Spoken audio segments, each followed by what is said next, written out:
What is up, guys? This is Linthio coming at you with a bit of a different discussion today, and something that's been on my mind a little bit, and it's a discussion about kind of multiple destruction cards, and are they eventually maybe going to be phased out to be obsolete in the game, or are they always going to be relevant? So the cards that I'm talking about are things like Raigeki and Darkhold, Torrential Tribute, you know, mass destruction and removal cards that will destroy a card and send it to the graveyard or whatever. If, for example, your opponent has a Dante, two Dantes, and, say, a Graph or something, you Darkhold them, and then they just end up not really going minus at all. You actually minus because you've activated the card. Obviously, with playing certain cards like that in a certain way against a certain matchup, you will become accustomed to how to play around it, maybe depending on how many effects they've activated. Then you can activate a Torrential Tribute because they don't use it, so on and so forth. But the one thing that I think is in jeopardy of really hurting those cards are pendulums. Now, pendulums, we all know, when they are destroyed, they go straight to the top of the extra deck.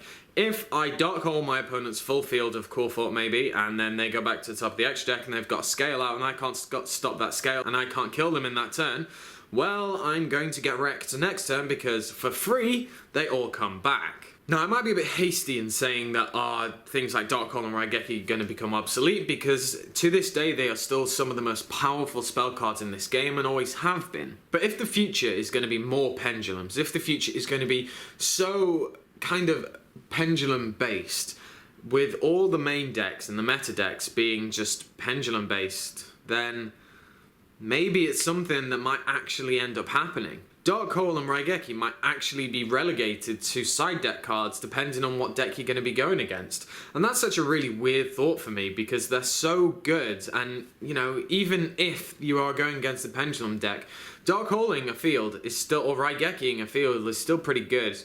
But it's the fact that they don't really lose out on anything unless you kill them in that turn.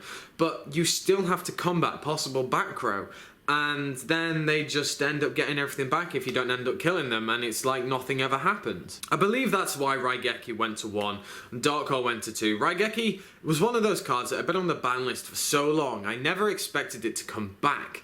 Simply because I was used to it being on the ban list. I didn't actually look at the meta and think, hey, Raigeki might be actually quite a nice card to come back. I just didn't even consider it because it was one of those that was just so brutal back in the day that it just should have been banned. But now Raigeki's still an incredible card, but depending on what deck you play it against and depending on the situation and time you draw it in, it might not actually be that great anymore. So I want to know what you guys think of the possibility that multiple destruction cards are actually going to be phased out. Do you think I'm just maybe being a little bit paranoid in the fact that Konami won't make the future just pendulum-based archetypes and that is it? Or do you kind of see what I'm getting at?